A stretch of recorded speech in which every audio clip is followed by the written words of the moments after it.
Hello and welcome to the Lost Art Podcast. I'm Paul and I'm here with Gar. That's me. And today we have a special episode, and I say it's special because it's just like a regular episode, but we wanted to call it special because actually looking forward to this one. This isn't unusual. We haven't done this before. We are doing Song Wars, and there will be 11 battles in this war. And the criteria for each battle is the songs all have the same name per battle. So we'll see rounds of 11 rounds where 3 combatants with the songs with the same name go against each other. I won't say head to head. Yeah. And see which one. Now, you guys are going to disagree with some of these, but it doesn't matter because you can come in and say, first of all, it's neither of those 3. It's this one. Yeah. An extra new contender, but probably isn't. I think we've covered. So the first round is called the Battle for Hello. So the 3 songs are called Hello. And you can probably already start to guess which ones we've chosen, but there's 3 songs we're going to play. I'm actually going to just blast into them right now and see if I can. We'll discuss them afterwards. Yep. Between us and a million miles. Hello from the other side. I must have called 1,000 times. Is it me you're looking for? I can see it in your eyes. I can see it in your smile.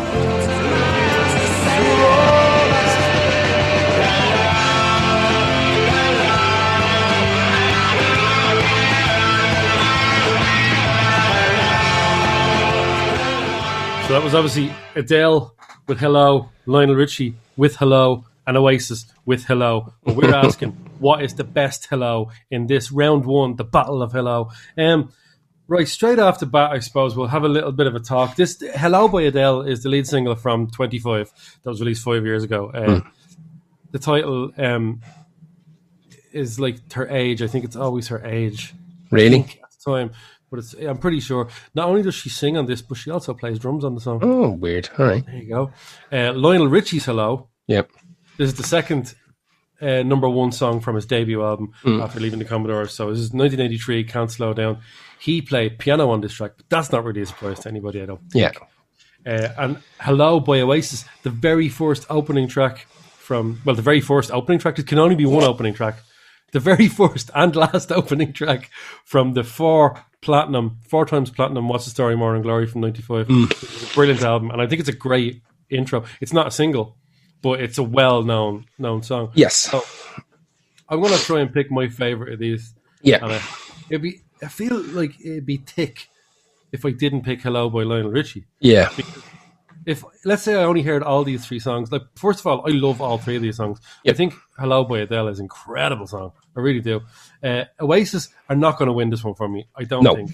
No. I honestly think it's between Adele and Lionel Richie. And if I heard all these songs for the first time, I'd be like, what is that that middle one? Hello? Yeah, not Hello and not Hello, but Hello. That's it. That's a banger. Which one? Hello. By Lionel Richie. That gets my one. Who do you go for? I'm picking Lionel Richie as well. I have to. It's too good. It's too good. It's iconic. It's incredibly catchy. The Oasis one is fine because, like, if you went down and bought that album after hearing the signals and you threw it in, you hit play. Obviously, that was the 4th song you heard, and you weren't skipping it. No one ever skips the 4th song because you don't know what's going to happen. So, like, Hello by Oasis is very iconic as well, but not in the same way that Lionel Richie is. That Adele song's fantastic, but it's no Lionel Richie Hello. Yeah, like, it's weird that, like, everyone knows that Hello song because we'll talk about this, comes up a few times maybe on this episode, but there's some albums that are so big that they might as well be all singles because I know them so well. And that song Hello is the 4th song off one of the biggest albums of all time. Yeah. And but it doesn't maybe because it's not a single, it doesn't have the chops to beat. Maybe nothing's gonna beat them 2 songs, but I still like it. But look, that's it. That's the first battle, the Battle for Hello. Yeah, we're gonna fly through them because we have 11 to do. So Lionel Richie. Yeah. So Hello wins. We'll stick on them if you want. So now we are on to round 2, the Battle of the Power of Love. Exactly. The Battle of the Power of Love. The Power of Love. So we've got 3 powers of love here. what I'll do is, actually, you know what? Just do what you've done. Play the songs first. Yeah. Play our snippets, and then we'll come back in. We'll give you a little bit of information about these songs. No worries. Make love your goal. The power of love, a force from above, cleaning my soul. Don't need money, don't take fame, don't need no credit card to ride this train. It's strong and it's sudden and it's cruel sometimes.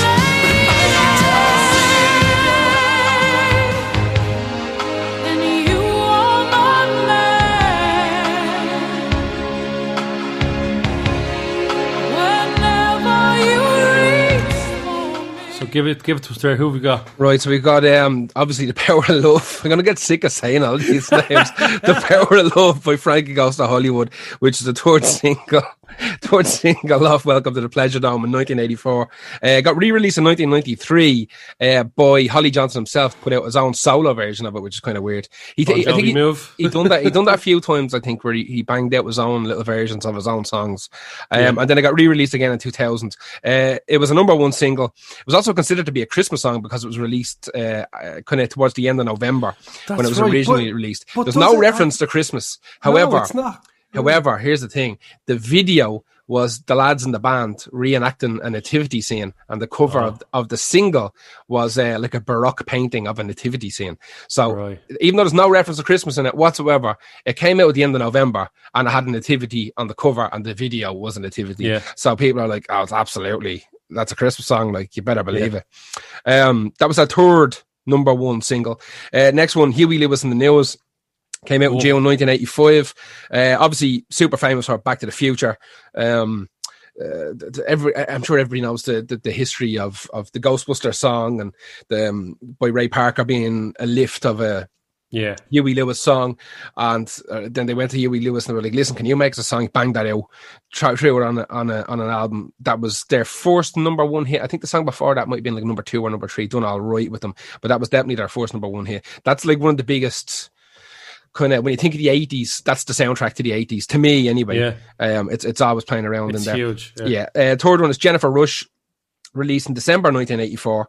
It got released in 1985 in Europe. It was number one in the UK chart for a while. It was the number one selling single in 1985 in the UK. Really? Completely. There's 6 official versions of that song. There's 6 3 on official. this. Yeah, exactly. Of Jennifer Rush's version, there's 6 different versions of it. It was covered by everybody as well. Covered by Air Supply, Laura Branigan, Celine Dion. You know what's annoying me though is that on the list here, on the Spotify list, everything is perfect with the 3 Power of Loves except Jennifer Rush's one has a small O on the of. And that's kind of annoying. I think she should lose a point for that. There's no need for that. There's no need for Alden to be capitalised, but that's like whatever. She is closer to being correct, but it looks wrong. How about that? Yeah, actually, you know what? Hers looks better. Actually, it always looks better. Making the small yes, you're right. Actually, you're supposed to make of and a small, aren't you? Yes. Well, none of those should be capitalized by the first letter anyway. Even as a description. Know. Yeah, maybe actually. But because she's got the lowercase o, the winner for me is Huey Lewis. Like without a shadow of a doubt. I'm gonna go for Frankie. Really? I love Frankie Goes to Hollywood, but I love that song. Really? So much. I'm marking these down, by the way. I have a sheet in front of me. Do you? Good. Yep. You see, you know what? I absolutely love the Jennifer Rush one as well. Like, me too. There's no losers in that batch. But I think she might not be winning that one though. Just because the song, you know what though? It's the best mournful Power of Love. It's and Frankie's grim. the second best. Mournful. It's almost mournful. Power of Love by Huey Lewis. Man, I don't know. Actually, it's really tough. But I think I'm going to have to go with Frankie Goes to Hollywood because I just think the composition of the song. I can listen to that song any time. It's amazing. Not just Christmas. Amazing. Yeah. But if Power of Love was taken by Huey Lewis was taken out of the world, I'd be very, very sad. Oh, you'd be super sad. I know what I prefer, but I wouldn't. If I had to pick one to be left in the world, it would probably be Huey Lewis. But put me down for Frankie. Have you marked down for Frankie? Have me marked down for Huey, and I have the 2 of us marked down for Lionel Richie. Who's the third in our battle of the bangers here? This is round 3, the battle for changes. Oh, We need to change things. Battle for we kind of call it the battle for change. Which Yeah. sounds good, but it's not. It's the battle for changes. So let's give a blast to these 3 changes. I'm going through changes. Turn and face the strange changes. Don't wanna be a richer man. Changes. I see no change. Wake up in the morning and I ask myself, it's like worth living, should I blast myself? I'm tired of being poor and even worse, I'm black. My stomach hurts, so I'm looking for a purse to snatch. Cops give a damn about a Negro. Pull a trigger, kill a nigga, he's a... Oh shit! Right, okay. wow. How do you pick? How do you pick? You know what? Like, Fuck. only when you listen to that song "Changes" by Tupac the whole way through, you're like, "Oh god, it's so Yeah, good." yeah. It's one of those you forget about it and then you listen to it and I- go, oh. I laughed because when the drum beat comes in, I don't think anyone was expecting that. Maybe some people were expecting it. I hope they weren't. I hope they weren't expecting it. That's a fucking really tough one for me. It's not Black Sabbath Changes because I don't like that song. I like that song, but it never sounded like a Black Sabbath song to me. So yeah. it instantly discounted. So it's a battle of the other two. Changes is actually one of my favourite Dave Bowie songs. It is. It's amazing. It's so good, but I get this mad feeling when I listen to Tupac Changes, and it just reminds me of a brilliant time in my life when it was just the 90s, and it was, so that was I don't know. Black Sabbath Changes. I know we're discounting it, but that was recorded in '72 for their 4th album. Tommy Iommi wrote it on piano, wrote the piano melody, and Geezer Butler wrote the song about Bill Ward's breakup with his wife. Changes Bowie was released in 1971, so just a year before that, on Hunky Dory. It was one of the first songs he ever wrote on keyboards. It was a bit of a thing. And Changes by Tupac. The reason I was talking about this is because it's recorded in 92, but the remix one is in 98. I think that's the one we remember the most. I'm pretty sure. I don't think I was listening to the Changes, the 92 version. I doubt it. Pretty We sure all it was we the all single. remember that fucking ding, ding, ding, ding. We Yeah. all remember that piano one. So that song reuses lines from I Wonder If Heaven Got a Ghetto, which was actually came out the same year as the main hook sample from The Way It Is by Bruce Hornsby and the Rage. Yeah, I'm going to give it to Tupac because it's just, like, it's so crazy to go for that over Sabbath and Yeah. Bowie. I But don't when know. I listen to that song, I go, I could listen to that song like 10 times in a row. Yeah. I just love the feel of it. It's cheesy. It's not even really Tupac-y.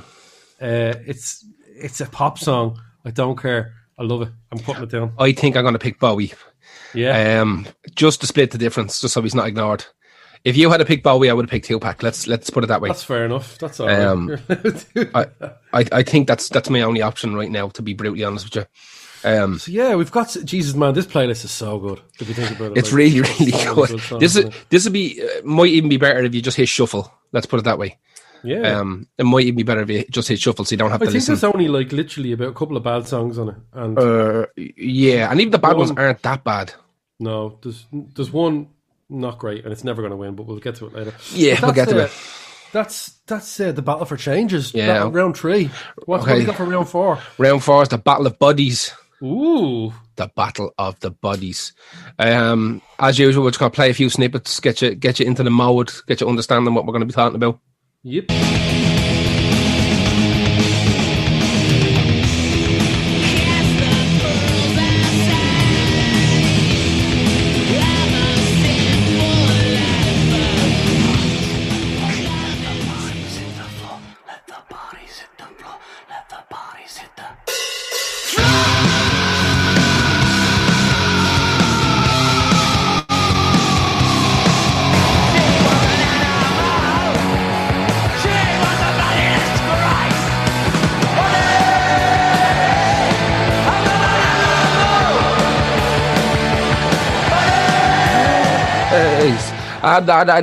Ball. There's the 3 bodies. There's the trade. So the first off, we've got Bodies by Smashing Pumpkins, which is on side 2, or should I say the second disc of Melancholy and the Infinite Sadness, the disc entitled Twilight to Starlight. It was the second track. It was a non-single album track, which is Non-single, the yeah. majority. I think there was 6 singles off that album. This came out on October 24th, 1995. Surprisingly enough, when we found this out today, that album is longer on vinyl than it is on CD. Really? Yeah, by about 6-7 minutes.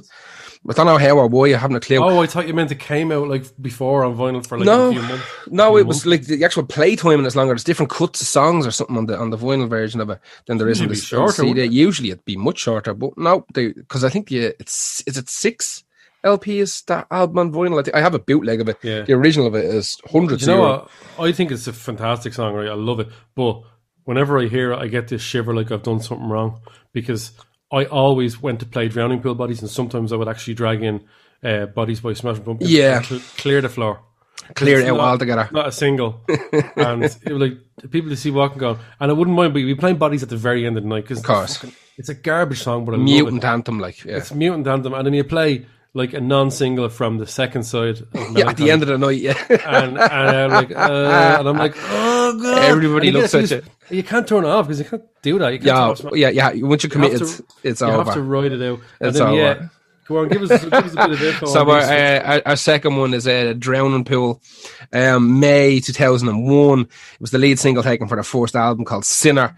This song was, I personally believe that this song was made big by the WWF. They used it on a shitload of pay-per-views, and then ECW used it on a couple of pay-per-views as well. It was just one of those, like we said, mutant anthems. It's a savage song. Nothing they put out after it ever came near it.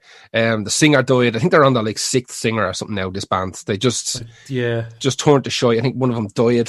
The first guy died of cancer or something like that, or passed. The first guy died of Was it drugs? I can't remember. vomit asphyxiation or something. Yeah, something like that. Something happened to him. They found him in a trailer or something like that, dead, or in a hotel room, dead. And David Williams, I think his name is. they had a bunch of something. singers that come in and out then all the time. It's a big revolving door policy. The last one there is the Sex Pistols' Bodies. That came out on that was out on Nevermind the Bollocks. The only actual album recorded by the Sex Pistols came out on the 28th of October 1977.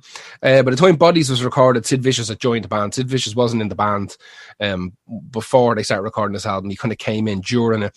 All these songs were written by Glenn Matlock. Glenn Matlock was kicked out of the band because he was considered to be too posh for their kind of working class Right, yeah. punk look. Because they like never forget that the Sex Pistols were put together by a man. They're Yeah. one of an early example of a late 70s kind of boy band almost. An authentic kind of boy band, but a boy band nonetheless. They brought Sid Vicious in. He played bass. He didn't know how to play bass, so they kind of coached him through it. He did play bass on this song, but they ended up muting it, and they asked Glenn Matlock if he'd come back, because he was the only fella who could properly kind of play, because he wrote all the songs. They asked him to come back in.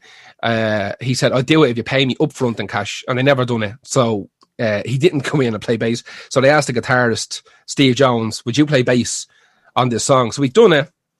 And it turned out really well. So they made him do the bass for all the songs then. So every Right. bass line you hear on that album was recorded by the guitarist Steve Jones. It turns out, apparently, the version that we hear all the time does actually have Sid Vicious's bass on it, just turned down extraordinarily low. Yeah. It's in there for the mix, just for the crack. Yeah. But it is in there. Now, I should mention this as well. David Williams died of a heart muscle failure. Oh, there you go. Actually, which has nothing to do with none of the went vomit that or we drugs, said. is it? Yeah. yeah. You just I sometimes remember. you I just was like, in my assume- head, I was like, Yes. shit. Did Yeah. they come out afterward? Nothing like that. at all. Yeah. So I Yeah. just had to. Apologies. So who wins that one? I don't know. Well, I do know. I know who I'm picking. I'm picking Sex Pistols because I think that's the only good Sex Pistols song. I've said that since we started this podcast. Sex Pistols are not that much of an important band to me. I don't find them that interesting. But I think Bodies by the Sex Pistols is an amazing, amazing song, and by far and away their best song. I remember you did talk about this a lot. You said Yeah. this is your favorite song. By far. But my- from the Sex Pistols camp, absolutely. I think the best song out of all these three is "Bodies" by Drowning Pool. Yeah, I mean it's a whopper. It's a Upside dumb song, song, like, yeah. but I think it stands out more than them. Yeah. Like I would sacrifice Body. Like I would never listen to that. I did Yeah. 17 years of playing this song or something like that. You know what I mean? Literally, it came out in 2000, I think. Yeah. and or maybe before, even 99. And I've played this song 5 billion times. Yes. but it's just a very. It's just its own thing. It's a likable song.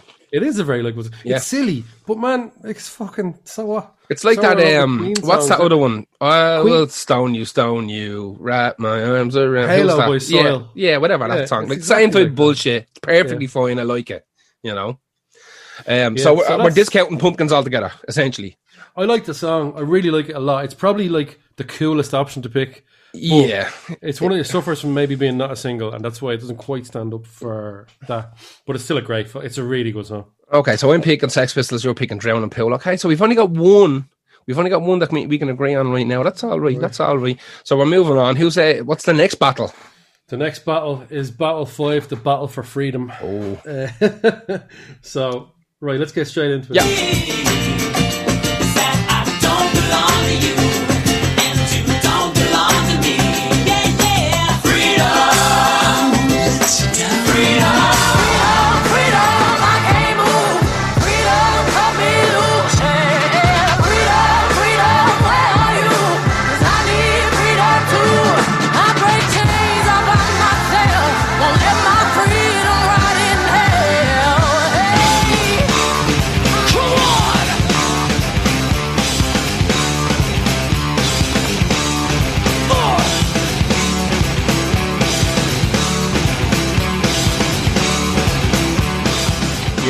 So, the Battle for Freedom.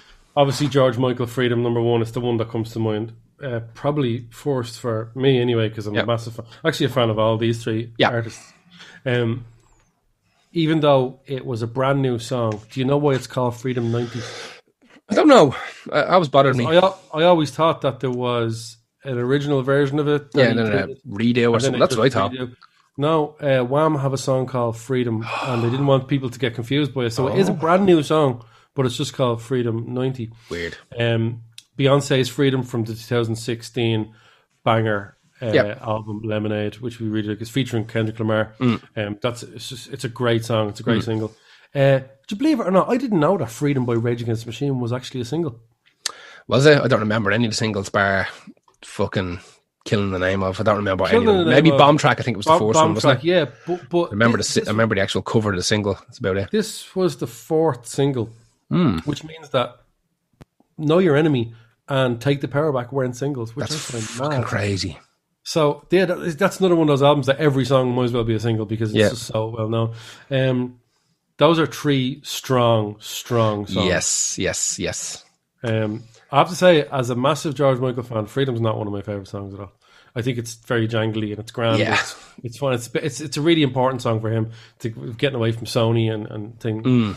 So now I have to pick between Beyonce and Rage Against the Machine Freedom. And I have to say, right, if it was any other Rage Against the Machine song on that album, I'd pick Rage Against the Machine, but I got to give it to Beyonce. Yeah, I think that Freedom song is incredible, and I know that she uses a lot of samples in it and different writers, but I don't care. It's about the song and how the song makes me feel. Fair or not. So, Freedom is Jesus by Rage Against the Machine. It's great, but it's at the very end of the album, and I always sometimes forget it. Sometimes I forget it as well. Yeah. So I have to give that one to Beyonce. You're gonna give it to Beyonce? All right. I'm gonna give it to Rage. I have to.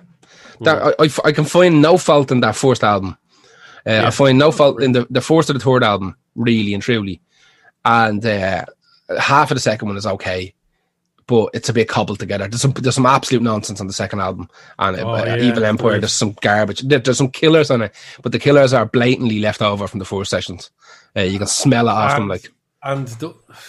Jesus, I don't get why there's so much filler on that.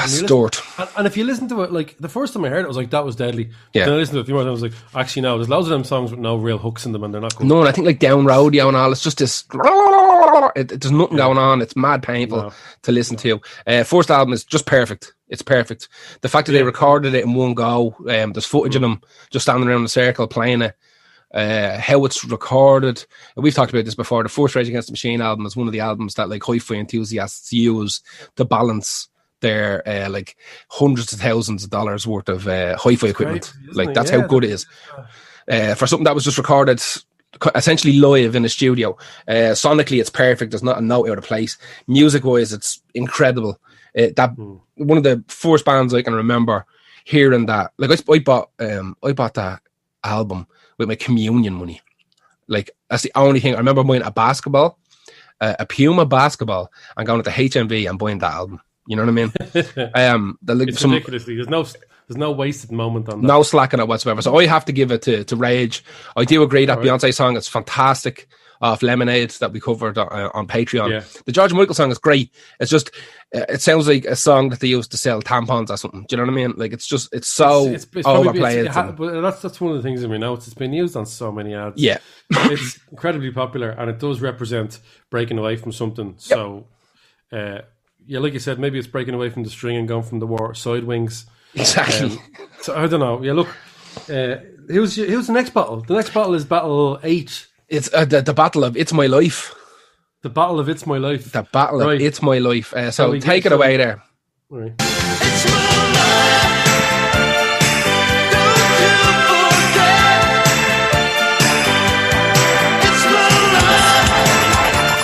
It's my life.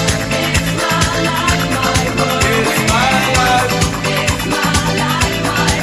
It's my life, my life. It's my life. It's now or never. I ain't gonna live. That's about as much of that song as I can, isn't it?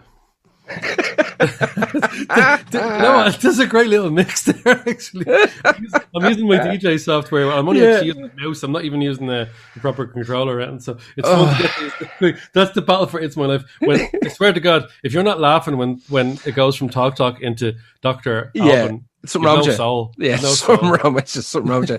So It's My Life by Talk Talk, 13th of January 1984, off the album of the same name, charted at number 46 in the UK chart.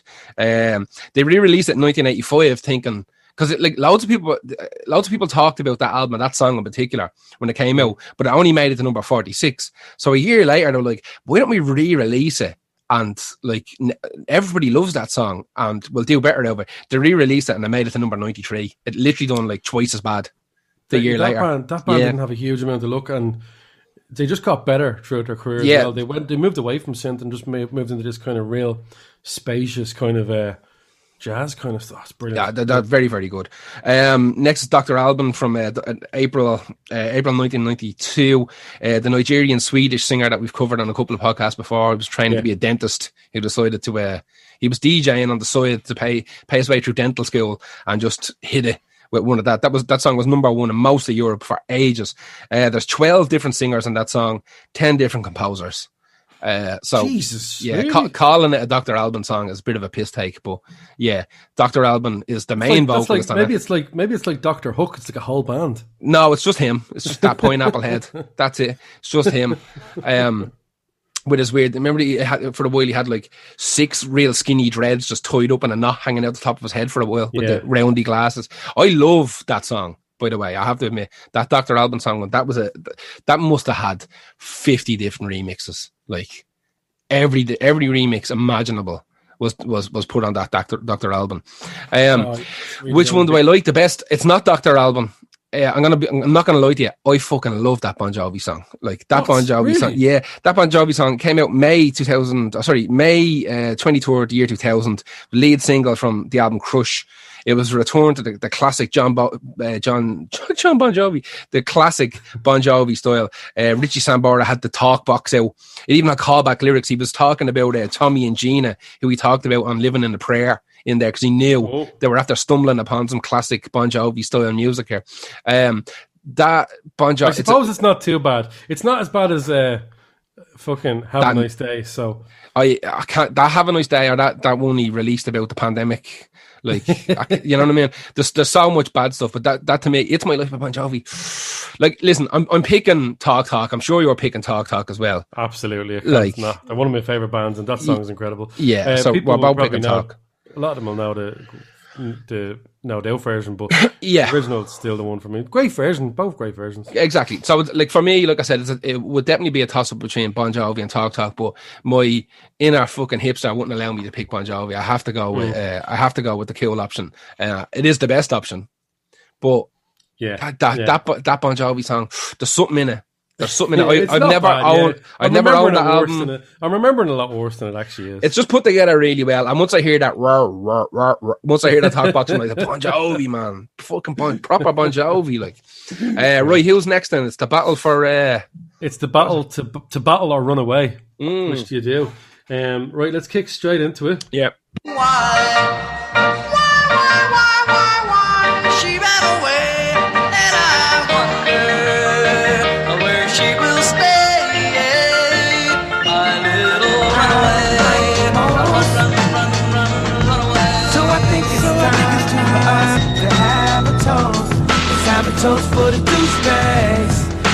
toast for the assholes. Let's have a toast for the scumbags. Every one of them that I know. Let's have a toast for the jerk-offs that'll never take work off. Baby, I got a plan. Run away fast as you can. Daddy's girl and fast. All those things he couldn't say. Ooh, she's a little runaway. So Bon Jovi's back. With a back. bang He's straight back. away. This Straight is away. one of the hardest triplets to choose from. This is really hard because they're all fucking unreal songs. All I killers. think, anyway. So Del Shannon, the 1961 classic, was his biggest hit. His kind of he never quite recaptured it that big, and then he killed himself with a shotgun in 1990, 4 years before it was cool. Wait, was Courtney Love accounted for on this day? Yeah, maybe. Kanye West, Runaway from the 2010 album, the masterpiece, My Beautiful Dark Twisted Fantasy, song featuring Pusha T. Kanye West had to write this song 4 times before selling on this version of it. Pusha T said it was absolutely incredible to work with, to watch someone just be that meticulous about it. But the song is brilliant. It's so weird. There's no other song really like that. No. Like where someone in a rap album at the top of their game, in like the most eagerly awaited album, comes out with a song like this, and you don't really know what to make of it the first time you think it's a That bit song, bit it's cheesy. Oh, it's got everything going for it. That song It's is so everything, weird that Vox made an entire video. Loads of those Vox videos are very, very good where they break down songs. But they do an entire breakdown about that song. It's about 20 minutes long. And they go through like all the different kind of synthesizers that he used before he settled on particular sounds. Yeah. And even when he gets to that kind of middle 8-bit where he just starts making noise. It's a bit weird, but I still like it. It goes very, on a very bit good. long, but that's it's fine. a little bit long, but every part of it is juicy. Like, And then, of course, we have Bon Jovi, Runaway, at the end, which we covered last week. Last week, wasn't it? I think it covered was. last week. And so those are the 3 Runaways. I don't know, man. I gotta have to give it to Del Shannon. I think that song is Perfect. it's perfect. Yeah. It has a great little solo in it, and the chord change just before he sings like "My Little Runaway." It's gorgeous. Yeah. And I just think it's a mad song. The It's more you listen batshit, to it, yeah. it's mad stuff going on in it. Yeah. Runaway Bon Jovi, we gushed about it last week. We Yes. talked about how great, and it's the first ever single they released off their very first album, and it even sounds quite retro for Bon Jovi. Yes. So the Kanye West song, Runaway is, like I said, I love it, but it's not my even favourite song off that album. Yeah, I'm going to give it to Del Shannon, I think. I'm going to give it to Del Shannon as well. Runaway by Kanye is one of my favourite Kanye songs. I love it. Runaway by Bon Jovi is one of my favourite Bon Jovi songs, but I already got But wet Runaway on is, Bon Jovi is a minute one of ago. Runaway is one of your favourite Del Shannon songs. Yeah, exactly. But Runaway is the Del Shannon song. It is. And, It is. It's been covered the Misfits covered that on their Project 1950 album as well. Done a particularly decent version of it as well. It has to be Del Shannon. It has to be Del Shannon. Yeah. Apologies we have to Kanye and John. And Bon, but he got a vote in the last one, so he's doing all right. He's been up for 2, and has he won any of them? He hasn't won any of them yet. But Well, he drew one, so yeah, exactly. Right, next, what we got the battle for Pusha. no, Is this love? yeah. Okay. The battle for Is This Love? Okay. The battle for Is This Love? Right, hit play there. Okay.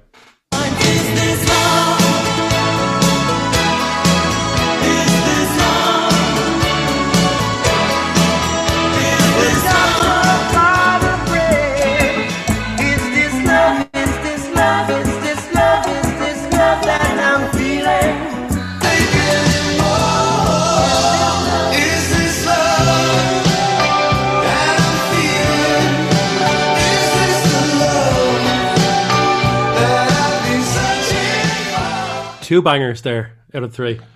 Yeah, that's it. So, Is This Love by Alison Moyet, November 1986, the number 1 single off her second album called Rain Dancing, co-written by Dave Stewart from the Eurythmics, who I have awful trouble not calling them the Arithmetics. The Arithmetics. Yeah. I've been I did awful it for trouble years. call them. I always I have to force myself to say Eurythmics. and not Eurythmics.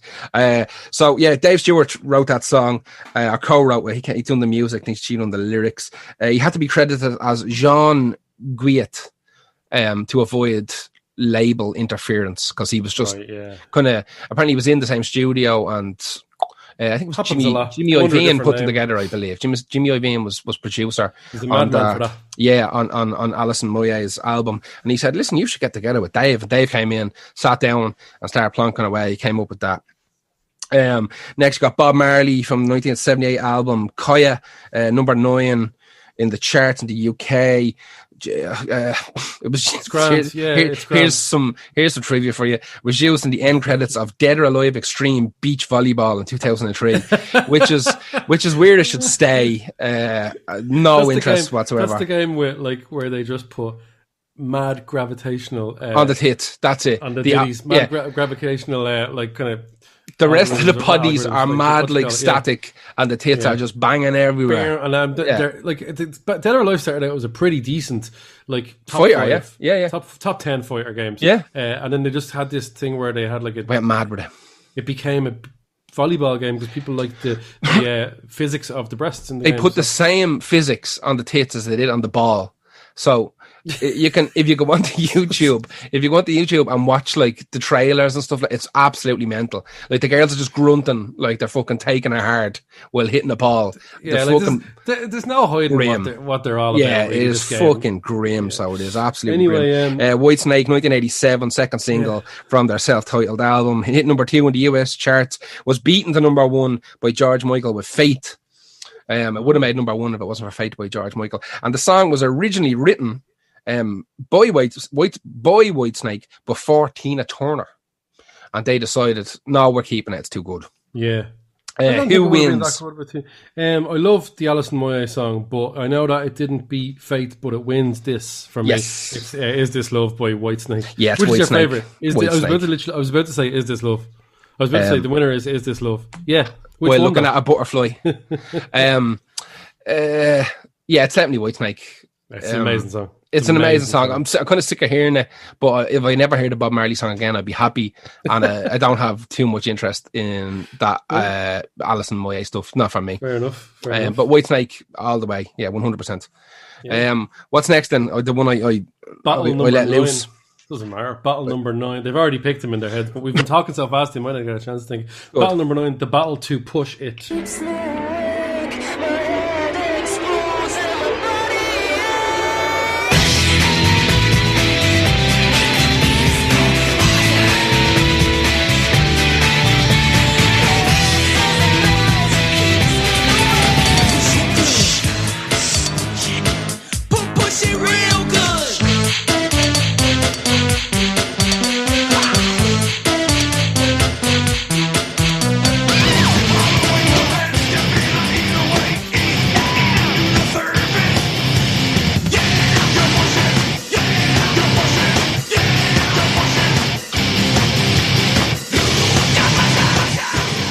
So there's 3 push-its for you. We'll start off with Garbage from 1998, the album version 2.0, which is a good album.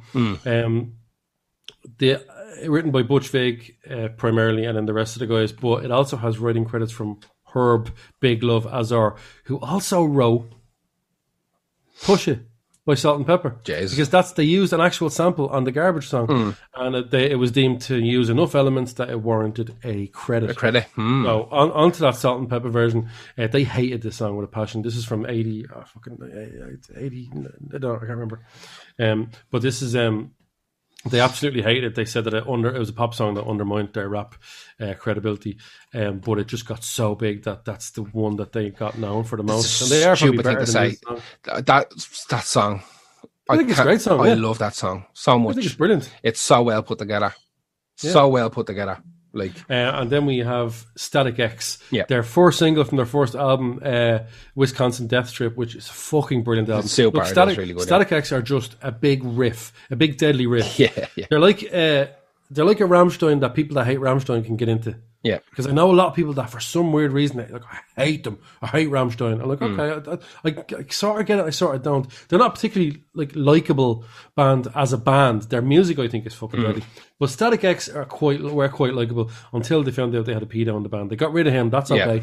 Gone. And then up to recently when Wayne Static died and the new singer wore a mask of the dead Wayne Static's face. It was a bit odd. that was mad weird. Then they find out he was guitars in some other band or something like that. I don't know, actually. They were trying to keep it a big secret, but he got identified off a tattoo on the back of his arm or something like that. Somebody figured out who he was off from another band. I don't think it was a big joint band. I could be wrong. Somebody who's listening who likes Static X posts Wayne, please let us know who he was. Nobody likes post Wayne Static X. Yeah. Maybe to go and see a gig. I saw Static X live twice and they were phenomenal. Absolutely phenomenal. I remember the stuff they done with the Executioners was amazing. I actually have that on single, on 12-inch single as well. They just wrote really great riffs and they took a lot from Cold Chamber, let's be honest. But at the same time though, I prefer Static X. They've got more songs. Definitely. Cold Chamber, a bit of a joke band, to be honest with you. Yeah. So, my favourite... First of all, who's your favourite Pusha? Salt and Pepper. I love that Salt and Pepper song. It's one of the songs that's playing in my head by default all the time. Like, I'll gladly wake up and that not even that... Push it, not that bit. There's a bit where it's like... when they're about to start rapping, because it takes them ages to actually start rapping that song. Yeah. But there's a bit where it's like, and there's some sort of weird kind of housey build up going on, and that bit just lives in my head. Salt and pepper, here, and we're in effect. That's always in my head. Yeah. Always in my head. I love the Garbage song, and obviously I love the Static X song, but for me, it's Salt and Pepper. Well, the Garbage song is my favourite Garbage song. Push It is my favourite Garbage song, and Push It is almost my favourite Static X song, but I still have to give it to Salt and Pepper. That song is good. It's an iconic song. Yeah. And it does beat the other two. It just does. Yeah. It just does. And I swear to God, I can't tell you how much I love the Garbage version. Or the Garbage song. Yeah, yeah. So the Battle of Push It is won absolutely by Salt and Pepper. Yeah. There's no denying that. They just pushed the other ones over the edge. Yeah. They did, yeah. So who is the next battle? It's the Battle of 10, is it? It's the Battle to Jump. That's what it is. The Battle to Jump. Hit it there. Right. Should we go?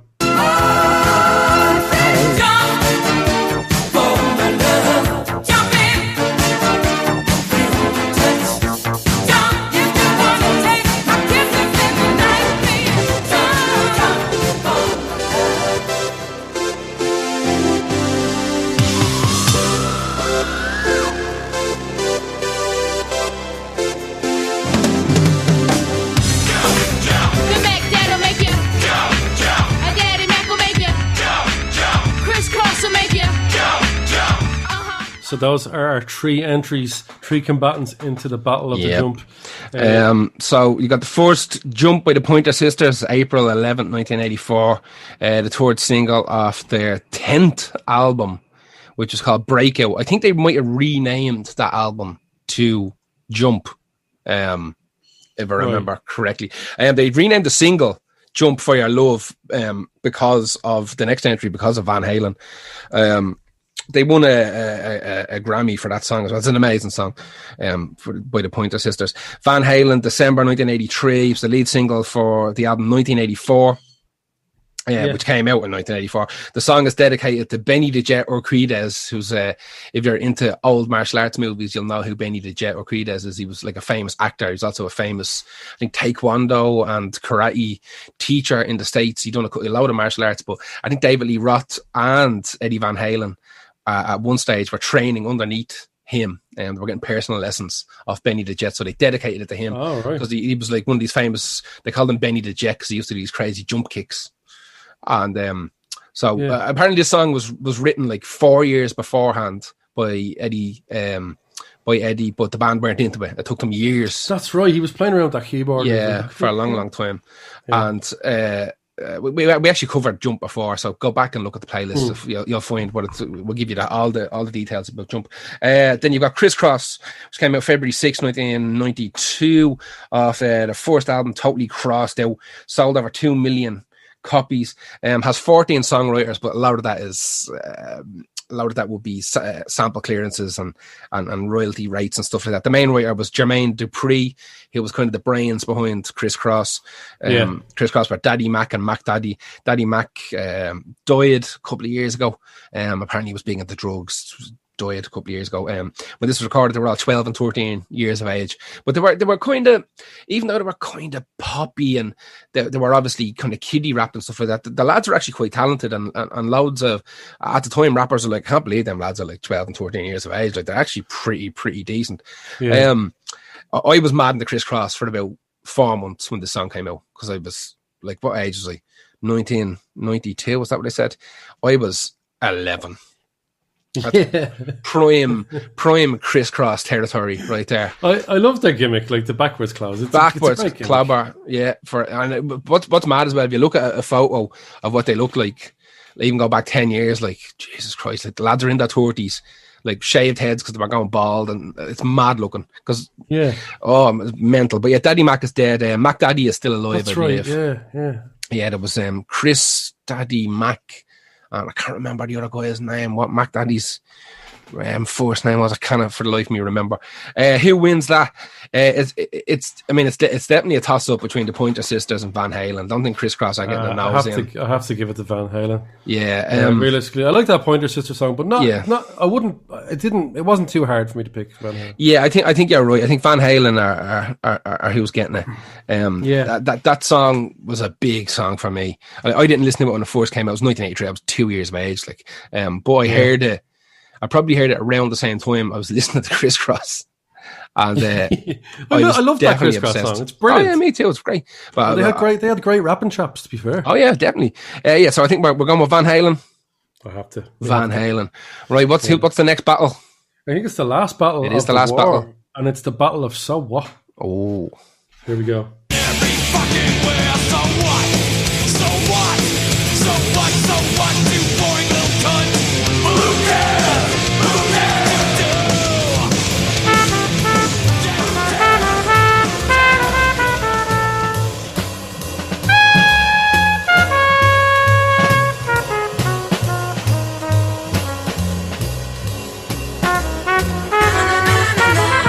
I wanna start a fight. So what?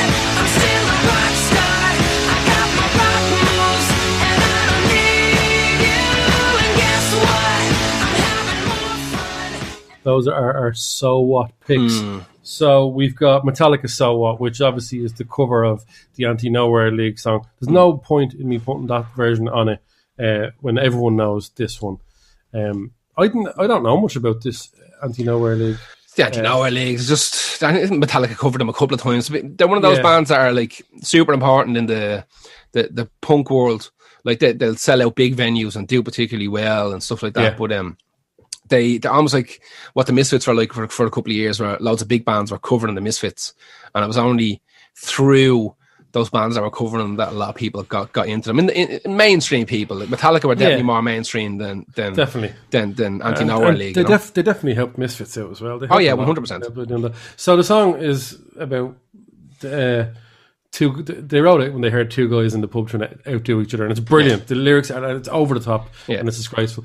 Then we have So What by Miles Davis, the very first song off the famous album Kind of Blue. It's 16 bar DeLorean jazz piece. It's hard to talk about this song. It's brilliant. It's impossible to talk about Miles Davis songs. So it's, if you know that album, you'll definitely have heard that, because it's the first song. It's 9.5 minutes long, and then the last So What is of course Pink for her album in 2008, Funhouse. I like Pink a lot. I'm not mad about this song though. Is this one of the songs that was written by Tim from Rancid? Sounds like it. I don't know actually. I know Tim from Rancid wrote a load of songs for Pink. No, this was written by Max Martin. Okay. So Max Martin did a lot of Britney Spears, and Jesus, you'd be a long time listening to Max Martin stuff. Yeah. He launched Britney Spears. I think he launched Christina Aguilera, possibly. Yeah. I could be wrong about that. But the winner of this one is... Do we have to knock a few points off Metallica for being a cover? I think so. Because how do you merit a song that they're playing that's not theirs? Because it's not like they play it mad different. It's Yeah. it just doesn't have mad English accent. So what? yeah. You funny little cunt. Like I think that's what I like about it, actually. yeah, like the original is a fucking punk classic, and go to any pub where they play punk music, even on like go to TH or whatever, where there's punk on the playlist or whatever. Like that song's on there. It's just that simple. This is the Motorhead Ace of Spades of punk. Yeah. You know what I mean? It is. It's a fun song, and it's over the top, and it's disgusting and gross. But that's the way it's supposed to be. Exactly. The rest of their songs are not really like that. The only I would listen to the Miles Davis song in more situations than I would listen to the other two songs. I reckon I could. That So What song is only good once a year for me, maybe. Yeah, And I love Pink stuff. I really do. But there's something about the na na na na na na. I it don't just like sounds that song. like that last My Chemical Romance album, which Yeah. is an abomination. Yeah. So I'm gonna go with Miles Davis. I know So Miles, and not for the kill point. It's just better. It's just a better song. It's a just beautiful better, piece of music. and you can have it on. It suits everything. You can kill someone, kill someone to it, or wash the dishes to it. So that's Jesus, That's the battle. That's the battles of So What. So I'm going to run through our winners. Right, I have Yeah. the list here in front of me. Okay, so with Hello, we picked Lionel Richie.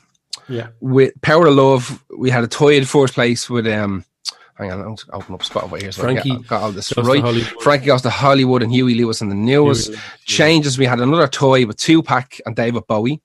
With Bodies, we had another toy with Sex Pistols and Drown and Pool. With No, Freedom, Pumpkins lost that one. I can't believe that. But yeah, it's just the way it is. Freedom, we have another toy with Beyonce and Rage Against the Machine. With It's My Life, we have a distinct winner with Talk Talk. With Runaway, we have a distinct winner with Dale Shannon. Yeah. With Is This Love, we have a distinct winner with Whitesnake. Yeah. With Push It, we have another winner with Salt and Pepper. Yeah. With Jump, we have another hard winner with Van Halen. Oh, wow, yeah. And our last one with So What, we've got Miles Davis coming in. So me and you agreed on 1, 2, 3, 4, 5, 6, 7 and disagreed on 4. Well, I'd be really interested to hear people's list of their 11 Definitely, songs. definitely. I want to tell us where we're wrong. The full 11. I want their full 11s. Yes. It'll only take you a minute to write it. So you're already screaming it, so don't scream it in your fucking head internally. Type it up. Put it down. And Type it up. Yeah. And you'll get people liking it because they'll agree, and then it'll make you feel good because you get likes on the internet. Exactly. And people will fight with you then over your choices, the same way we have to defend ourselves every single day. So you can Well, that was a fun literally- episode, actually. Yeah, absolutely. We might do a few more of those if we can find. I'm sure there's more. Try and find them, yeah.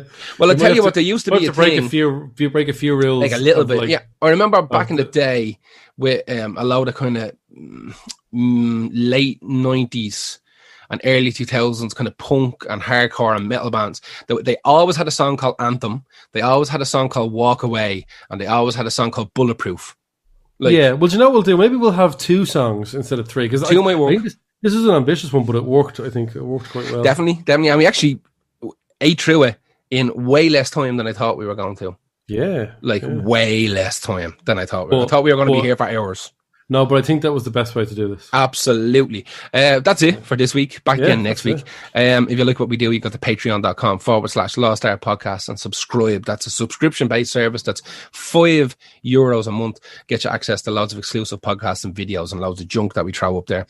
If that's not your bag, you can go to ko-fi.com. The link is there. Looking at you on your podcast, /Lost Art Podcast. And you can tip us. It does tips in multiples of $3, so you can put in as much as you want, as long as it's a multiple of $3. So $3 is the basic, up to as much as you want, if you like what we do. If you have no money, much the same as us, that's why we're asking for it. Do us a favor, share it out on your social media and tell your mates.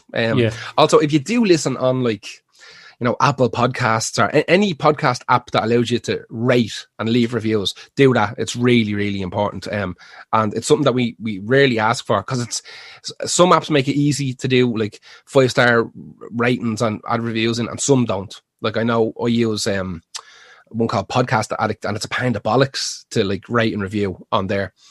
But if you're using like an official one like Spotify, I think you can do all that. Like if someone asked me to, like, it comes up, do you want to write it? And I click and it goes, you have to sign in to write it. Yeah, doing I'm not that. gonna do Don't even expect you to. Don't do that. Absolutely. Don't Pain in the arse. Don't be doing that bullshit. What's my password? Can't remember. Don't remember. I done this 6 years ago. I don't remember. But yeah, that's it for this week. Thanks very much for listening. We are back next week with a fresh podcast for you. I hope the new year is has started out all right for you. It's all right for Yeah. us. I hope the next 2021 doesn't come directly for your lungs. Fingers crossed. Yeah. Okay. Right, after. See you later. That was good.